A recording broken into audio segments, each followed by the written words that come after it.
right, welcome back to Great Horn Builds. I'm Driftwood, and this is Fred the Elf.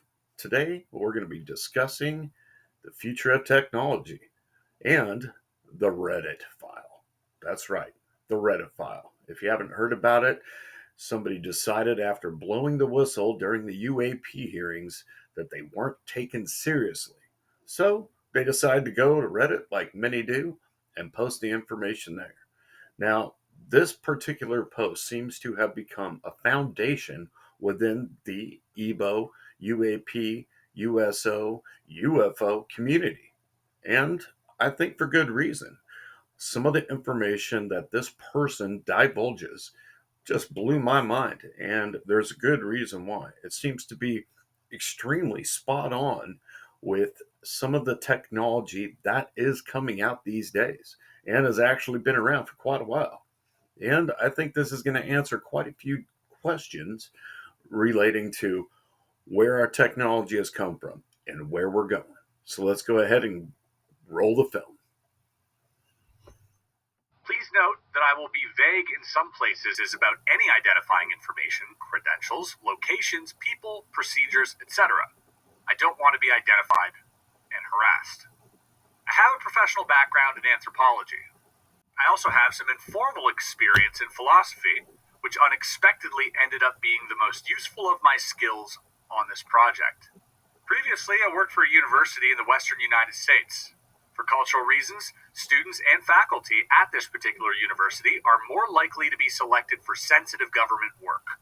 I suspect that I was selected because of my low profile, my squeaky clean history, a lack of any drug or alcohol use, my broad range of skills and knowledge related to human civilization, and some connections I have in academia. My most significant work has been in ethnography and cultural anthropology. I'm sure you're wondering why I'm posting this here instead of sending this information somewhere more important. Since the UAP hearing happened and other whistleblowers have come forward, I felt safe enough to speak out privately. I don't know how useful my testimony was, and I felt like it was brushed off. As I'll get into later, I don't have any documents to hand over or any first-hand experiences with UFOs or ETs. I do have trust in our institutions to do their job, come to the right conclusions, and eventually begin disclosure. I have hope that the truth will be widely known in the near future. I wasn't interested in or involved in the UFO/alien phenomenon prior to starting my work. As the work progressed, I became convinced that there was something very real behind all of this. And now that I'm released from the project, ufology has become a special interest of mine. Okay, so right off the bat, we know this person is going to be leaving out some valuable information. Things like credentials, places, times, procedures, who they were working for while doing this job. It does sound like it was a government entity. I think we can definitely slam that one down into foundation of this interview. We also took a look into their background. We know that they're educated and that anthropology and philosophy, so the study of the nature of, in this case, I believe would be EBOs, so extraterrestrial biological entities, which is an interesting thing to say. Extraterrestrial generally means not of our Earth. So I think we'll be getting into that a little bit later down the road. But definitely, this person does not want to be found. It sounds like they did participate in the UAP hearings with Congress. They felt like they weren't taken seriously, and they decided to go to Reddit. And that is a great place to go, or go to X to put your story out there. It sounds like they wanted to be heard. They wanted people to know the truth based on what they've learned during their period of time working for this, we'll just call it a government or non-government entity, and going over or doing the work that they were doing. So I just wanted to put that out there. I understand if you're listening to this and you're like, okay, well, these people don't want to give us times, places, and locations. This is total, caca. I can get that, but put yourself in their position. you wouldn't want people to know either unless you had a squad of security around you, especially at this point in time with all the drone activity, the UAP activity. And if you haven't seen the George Knapp video, holy cow, you've got to go take a look at that. That is some of the best close up UAP extraterrestrial orb activity video I've ever seen. And when it was cleaned up, we're going to get into that. I have some video of that in here a little bit later. It's going to blow your mind. Subscribe and like, by the way. I was contacted by one of my connections at the university who urged me to apply for a position in a special research project, claiming that the project needed someone with my experience. The pay would be good and that they would help me get in. This individual helped me apply and gave me a rundown about what to expect from the hiring process. The process involved an extensive background check, applying for a security clearance, several interviews, and training for security, communication, and working with sensitive information. Going through the rat maze took several months, but I made it through much faster than I anticipated and was finally ready to actually begin working in early 2018. I was apprehensive on my first day of work. I had jumped through all the hoops and still didn't know what the subject of research was. I didn't feel comfortable with all the security. I'm not on the spectrum, and while I'm good at masking, procedures and bureaucracy make me confused and nervous. The workday began by entering a secure facility where my identity was verified with ID and biometrics. After passing through, I would go to my workplace and have to pass through another layer of security. In the workspace, we were monitored constantly and subject to random security checks. Now, the workspace was a medium-sized set of offices where I and 6 other researchers worked, one of which was assigned to train me. Each of these researchers had different backgrounds and were assigned to a different part of the project. For the next few days, my trainer walked me through the research process. It was Okay, so this person's already walking us through some of the pre-process of hiring and then getting into the actual facility, it sounds like. And it definitely seems as if this entity that this person is working for is definitely compartmentalizing the workers. So compartmentalizing allows job space to keep information extremely separate. That way, nobody can put all the pieces together to figure out exactly what's going on. So places like Skunk Works, even Boeing, Lockheed Martin in general, NASA, the government as a whole definitely does compartmentalization. One hand doesn't know what the other hand's doing, and this always allows for plausible deniability. Boom, boom. It was then that I finally learned what the subject of the research was. My trainer gently explained that we were working with information about an exotic intelligence, meaning a sapient, non-human species of unknown origin. Our job was to take the information that had been provided for us from outside sources, sort it based on its content and usefulness, and in the end produce a comprehensive report that summarized what we know about this intelligence, with a special focus on its motivations and intentions. All right, so this is really interesting because it's getting into their intentions. What are their intentions? I mean, when they're probing us, or when they're abducting us, or when they're putting implants in us, what is their intention with that? I mean, are they simply trying to watch the evolution of humankind, to see how we grow, to see how we think, to see what we do? Do they have a greater purpose for us going forward? I mean, are they here to protect us? Are we their food? Are we just simply cattle to them? Or is there a higher spiritual purpose, possibly, that they're looking for us to accomplish in the name of a greater good? These are a lot of questions that I myself have, and there's a reason why. We actually, I want to say my girlfriend and I, we had a sighting October 13th, not last year, but the year before.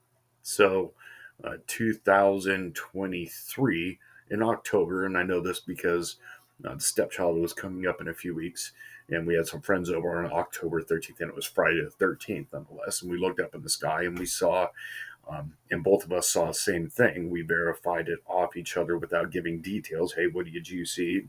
She said, and I'd be like, okay, I saw, well, what do you see up there? Yeah, we both saw it. So we actually saw what I can only describe as the theoretical wormhole. And we're in Eastern Oregon, and this is going to the west north of us. I don't know exactly how far, but this thing was huge. I mean, it was monstrous in the sky. At the distance it was, which I mean, it was probably, I want to say, less than 100 miles away. It was big. Like holding up your fingers, it was probably 2 to 3 inches. So you can imagine the size of something that's that far away, and then from focus size, holding your hand out that big, looking and actually seeing this what I'm going to describe as a theoretical wormhole with a profile view, so we could barely see the rounding of it because it was at a view like this, and then watching a vehicle drop down and go into it. And I mean, my mind was completely blown. I've seen things before, but I always counted them up as satellites. I've never been the type of person that gave a whole lot of due credit to the UFOologists and these theories that we're talking about here. And then looking up the same night, later on in the night, just south of us, directly above, but south, to see this massive, and when I say massive, I mean massive object in the sky that looked like I can only describe it as like almost diamond shaped from the view I saw. And it looked like the lights were pointing almost upward, and that there was some sort of a material on the bottom that was kind of bending light around it, allowed it to bend light. And it looks like the government is starting to release information saying that we actually have this technology, or they're developing this technology. Now, for me, I think they probably had it, because typically when they start coming out with things, and maybe you'll agree with this, feel free to comment and let me know below. When they come out with these things, it's kind of like the iPhone. When they come out with the iPhone 10, they've already got the iPhone 18.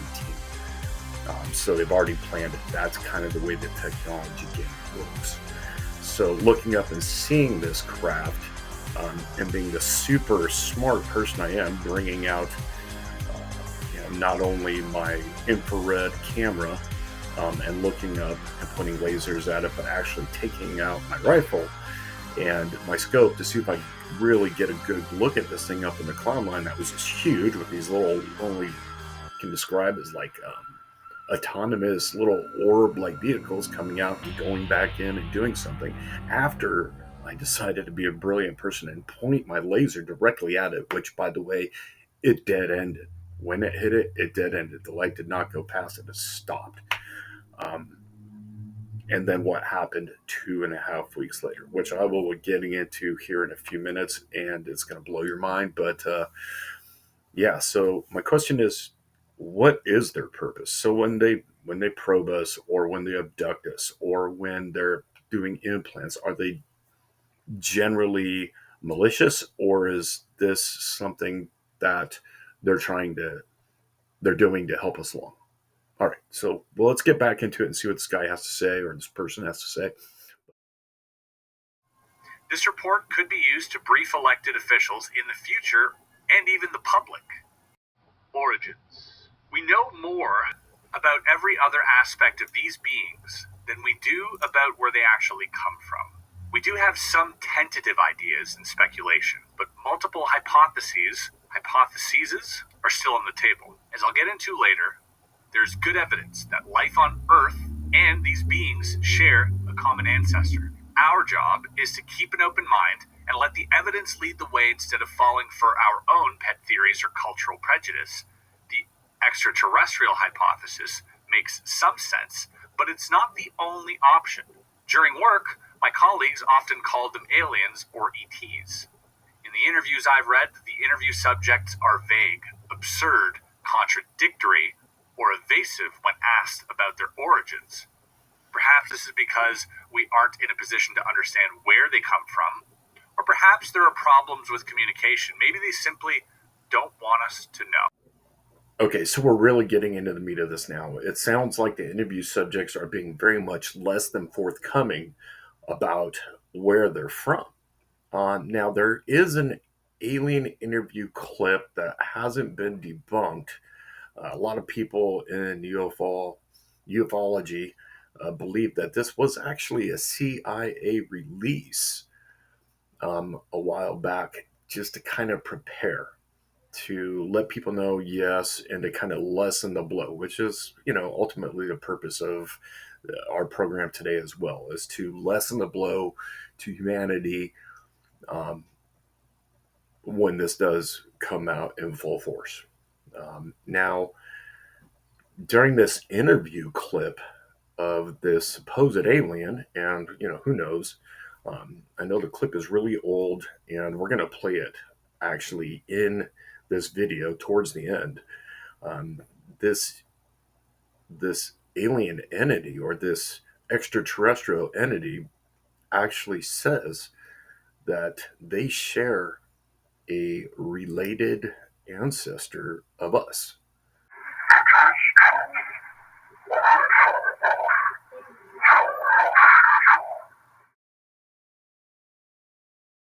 In regards to the appearance of the ETs, UFO mythology is dead on. Generally, they look like diminutive humanoids with large heads, reduced facial features, and very large eyes, which are sometimes covered in a transparent black film. Earlier specimens do not have film, later specimens do. Their average height is 5 feet tall. They have 2 long arms and 2 legs. They have 3 long fingers and an opposable thumb. They have feet with 4 toes. They may have fingernails and toenails, but not always. When they do, they are mottled and dark. They have no reproductive organs or anus, and they secrete waste through their skin, similar to how we sweat. They ingest liquid food just like we do. They wear clothing, usually in the form of very thin blue or gray, high-collared garments with boots. Their heads are large, as mentioned before. In some individuals, there are pronounced ridges on the head and upper back, which seem to relate to different kinds of implants in a way that is not understood. As far as we can tell, every individual has an artificial lattice woven through the brain and nervous system. No 2 individuals look exactly alike. All right, so he's just kind of gone over the description of what these look like, and he says it's the run-of-the-mill, standard tall gray alien.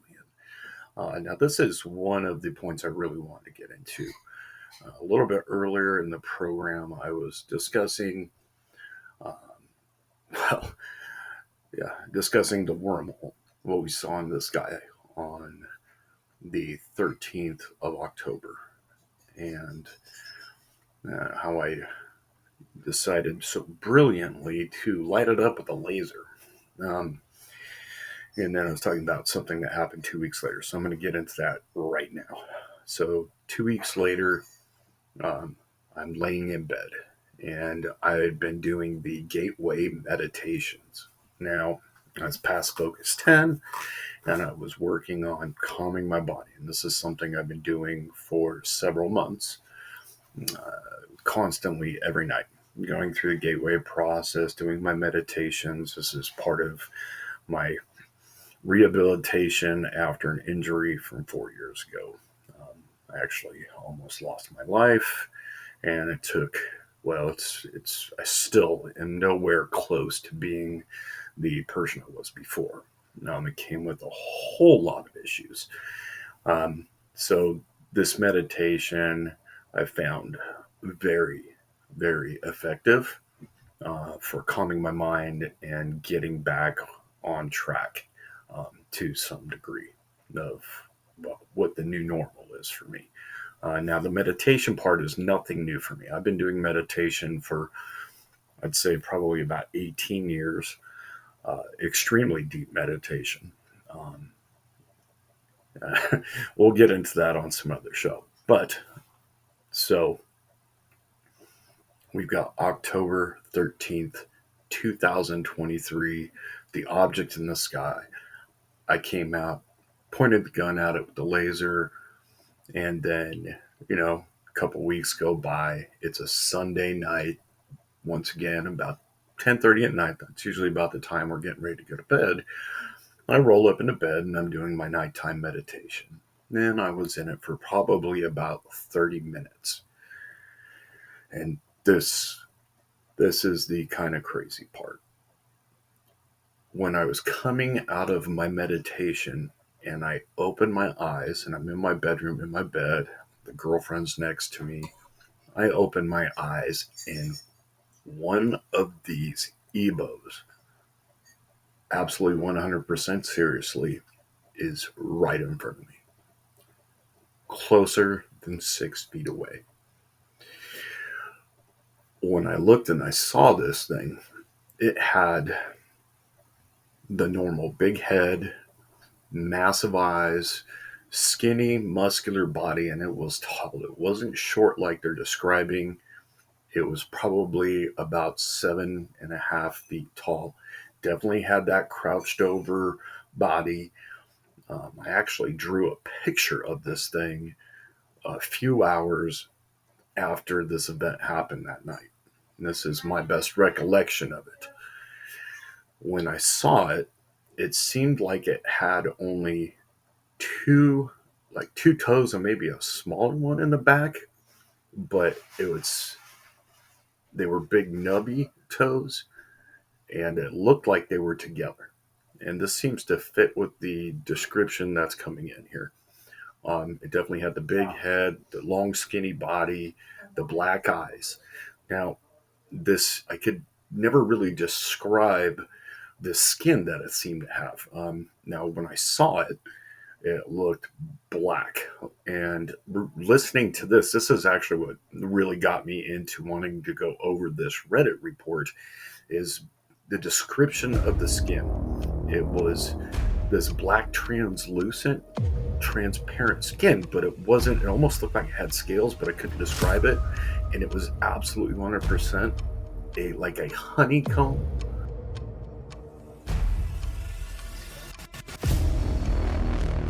look to it, like this mesh.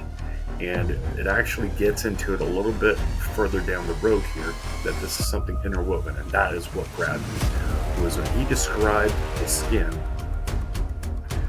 I knew that this was something I had to talk about, because I haven't really talked to anybody except the people at MUFON, and we've been going back and forth verifying everything, and they said I had an experience. Well, this experience gets deeper than the parts that I've said already. It actually, when I looked up and I saw this entity in my room, I gasped. Holy cow. And I was shocked that it was there. I gave it a quick look over, and it must have noticed that I saw it, because it tilted its head, looked right at me.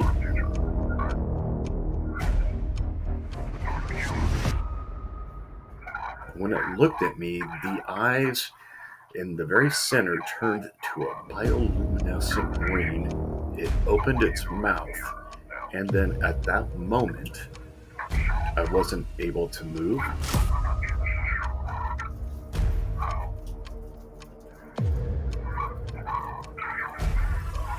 That's the easiest way to say it. This thing, whatever it was, like it secreted a chemical. That's the best way my scientific mind can describe it. Is when it looked at me and it opened its mouth, it secreted some sort of a chemical or something of that nature that essentially paralyzed me. And then I believe, and there's a reason I believe this, that telepathically it told me everything was going to be okay. Quite literally, that is what popped in my head. I wasn't able to move. I didn't want to move after about the first 4 or 5 seconds. And I couldn't move. Couldn't move my arms, couldn't move my legs, I could move my eyes. And the way to describe the skin on top of this event happening was this honeycomb transparent skin. And then it seemed to bend the light around the EBO. So the skin seems to have this camouflage nature to it as well. Um, and this seems to be very consistent with what this Reddit report says and what I've heard out there. And actually, I didn't know any of this stuff about these EBOs until I had my own experience. So, just a little heads up: don't go shooting lasers at these craft. You never know what's going to happen, and it gets a little weirder. So, for years, as long as I can remember, I had this little bump on the inside of my knee, between just above my calf on the inside of my knee. The doctors always said it was probably a calcium deposit. Maybe it was a BB. I noticed pretty much right after this event that it was gone. Alike head shape, eye shape, and size. The pattern, protrusions of the ridges, and skin color may vary between individuals. I've heard of the differences between the grays, just as we'll find differences among the human race. Life on Earth and the ETs share the same kind of biochemistry. They are made of cells, use DNA, proteins, etc. They can be studied and understood with the same principles that we use to study life on Earth.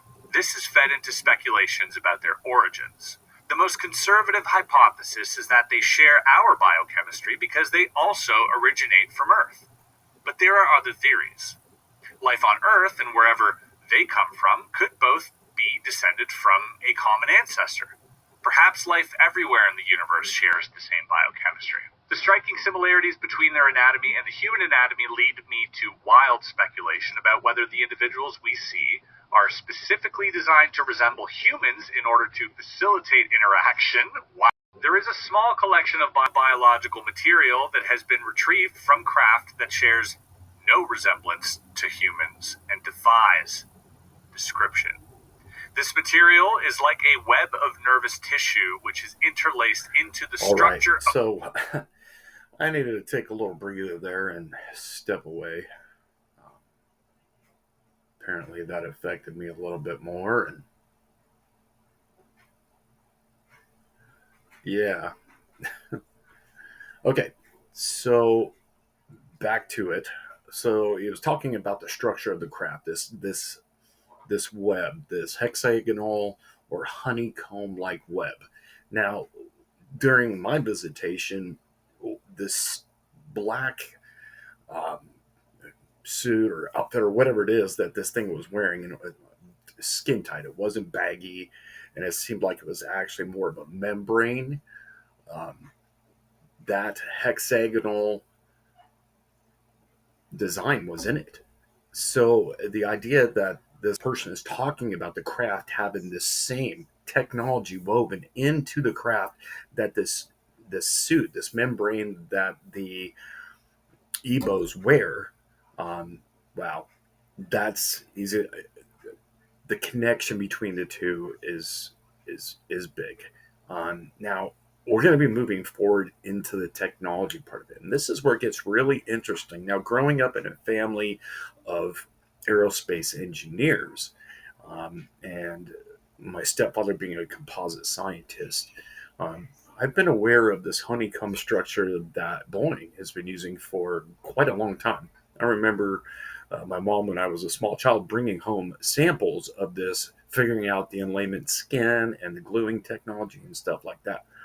So what we're about to see here is very similar. And this makes me wonder, and maybe you wonder as well, if we're using this technology and they're saying that this is part of the craft, did we get this technology from the EBOs? Is this technology that came from the EBO crafts?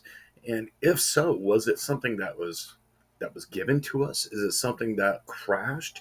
And then how are these corporations like Lockheed Martin, Boeing, NASA, um, and other black agent kind of corporations out there that have no name, how are they getting it?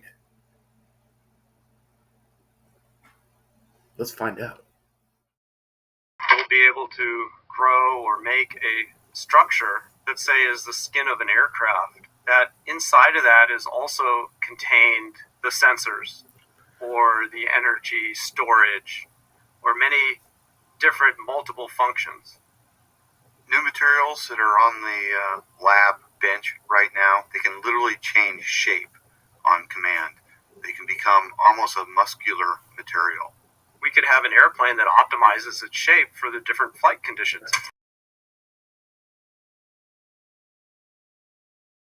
Before, I mentioned an artificial lattice, which is integrated into the nervous system. The lattice is at the heart of their technology. It interviews with subjects. Interviews? Is that the right word? They demonstrated the ability to communicate with and detect the presence of others of their kind in the same facility in different rooms. Tools retrieved from the craft would be responsive to the touch and intentions of the ETs, but would be totally inert in the hands of human operators. This lattice is probably what makes these abilities possible. It is made of ordinary elements like copper and aluminum, and there is no discernible reason why it should be able to do what it seems to do.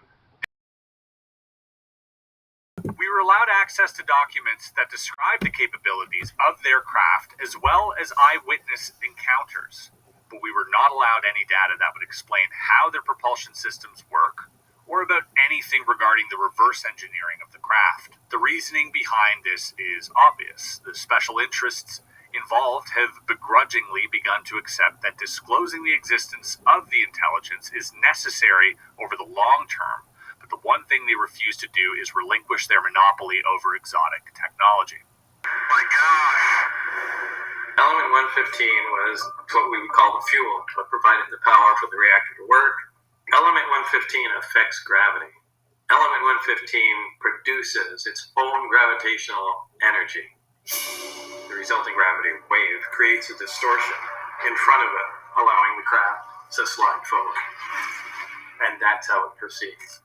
No surprise there. I don't have much insight to give about the craft because the project focused more on the extraterrestrials themselves, their society, and implications for our society. There are hundreds of objects in orbit that are likely created by this intelligence. At first glance, they look like commonplace space debris, but on rare occasions, they will move in a way that is not attributable to gravity, meet with another object, or expel an object. Tracking these is very difficult.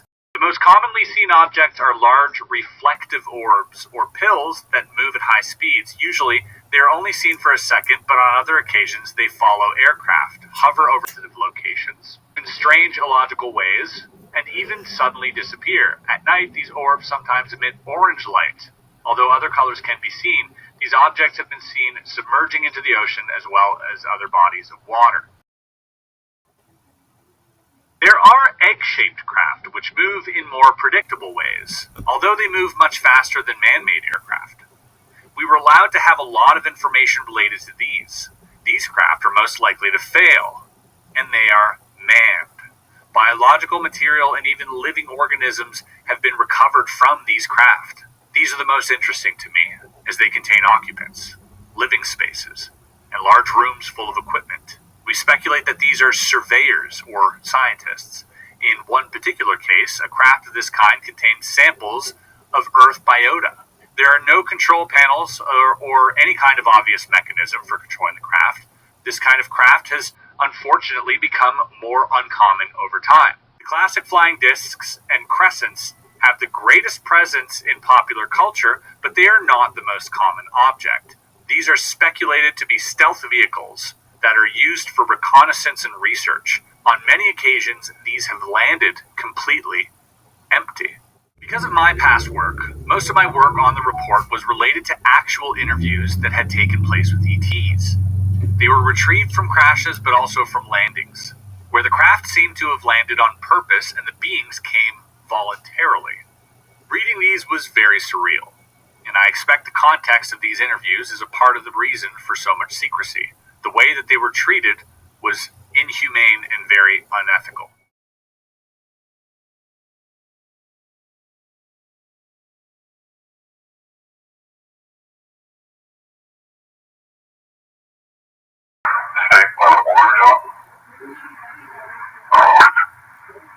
Okay, yesterday you told us you traveled like thousands of light years to get here. Gosh. Tell us the truth, or the word, whatever we got.